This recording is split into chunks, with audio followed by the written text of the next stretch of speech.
Hi everyone, welcome to digital GK classes. So BPSC TRE 3 का तो result आपको पता ही है कि बहुत ही मुश्किल से लास्ट टाइम पे आ ही गया फाइनली नवंबर में।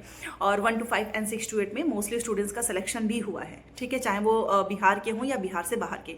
बट आज का ये जो वीडियो है वो इससे है कि टीआरई 2 का, आपको पता है कि टीआरई 3 का जब रिजल्ट आया उसके बाद से ये सारी इन्फॉर्मेशन आने लगी कि टीआरई 2 का भी पेपर लीक था। 1,22,000 स्टूडेंट्स जो हैं पास हुए थे, बट उसमें जो नौकरी कर रहे हैं उसमें एक अयोग्य अभ्यर्थी भी है जो कि पैसे के दम पर नौकरी कर रहा है, और एक योग्य अभ्यर्थी बाहर है। चाहे वो संख्या 10 हो, 5 हो, 1000 हो, ये किसी को भी नहीं पता है। रिजल्ट के जस्ट बाद इन्होंने ये इन्फॉर्मेशन रिलीज हुई है, न्यूज़पेपर में निकला हुआ है। जो चीज़ें मैं आपको बता रही हूँ वहीं से बता रही हूँ। और इसमें एक चीज़ सामने आई है कि आपको पता है कि टीआरई 3 का पेपर जो है लीक हुआ था। उसके बाद से आयोग नहीं जो है मान रहा था कि नहीं भाई, पेपर ऐसा कुछ लीक नहीं हुआ है, बट बहुत ज़्यादा प्रेशराइज किया गया, जांच हुई, तब पता चला, तभी जाकर कैंसिल हुआ है। ईओयू ने अपना जो चार्जशीट है जब वो जमा किया हाई कोर्ट में, और जो गिरफ्तार हुए हैं जब उनसे पूछताछ हुई, मोबाइल वगैरह सब कुछ जांच हुआ, तो उसमें जो वैन नंबर था जिसका था फ़ोन नंबर, जब उस पर देखा गया तो पिछली मतलब टीआरई 2 और टीआरई 3 का दोनों का सेम था। तो इस पर पूछताछ हुई तो सामने आया कि भाई टीआरई 2 का भी पेपर लीक था, और जिस तरीके से टीआरई 3 में वैन रुकी, फिर वहां से क्वेश्चन पेपर लीक हुए, सेम उसी तरीके से टीआरई 2 में भी वैन रुकी और क्वेश्चन पेपर लीक हुए। अब देखिए, ये घटना टीआरई 3 का है कि एग्जाम लीक हुआ, ये बहुत तेजी से फैल चुका था।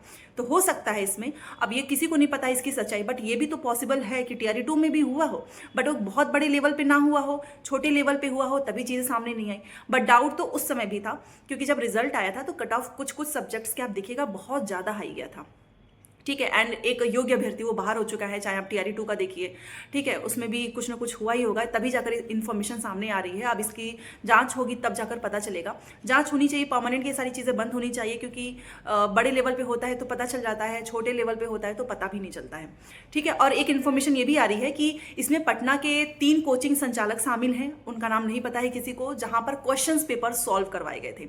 तो ये भी जब चार्जशीट जमा हुई है तो उसमें बहुत सारी इन्फॉर्मेशन है, फोटो यहाँ पर लगा दूंगी, आप इसको डिटेल में पढ़ सकते हो, ठीक है। तो ये एक इन्फॉर्मेशन सुबह से ही सबके पास आ रही है, आपको भी पता होगा, आई नो, क्योंकि ये सारी चीज़ें छुपती नहीं है, बहुत जल्दी ही वायरल हो जाता है। इसकी जांच होनी चाहिए, और जो भी इसमें हो वो बाहर हो भाई, क्योंकि इनके वजह से ये आप देखिए, सीटेड का ही देखिए, कम नंबर था अभी टीआरई 3 का ही, चाहे 2 का हो, तो भी लोगों ने फॉर्म भर रखा है, गलत निवास प्रमाण पत्र बनवा रखा है। इसमें स्टूडेंट्स की भी गलती है, फेक तरीके से आप अपने डॉक्यूमेंट्स बनवा लेते हो। अगर आप दूसरे राज्य के हैं तो आपको क्या जरूरत है, आप जर्नल पे फाइट कीजिए, आप वहां का निवास प्रमाण पत्र बनवा लेंगे, वो भी बाहर हुए हैं।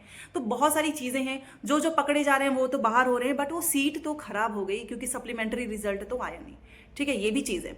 तो यही एक अपडेट था। बाकी सोशल साइंस की डेली क्लासेस होती ही हैं। पेपर 2 का आप मेरा नोट्स भी ले सकते हो। एसएसटी अगर आपका सब्जेक्ट है तो आपके बहुत अच्छे स्कोर आएंगे, नंबर यहाँ स्क्रीन पे आपको मिल जाएगा।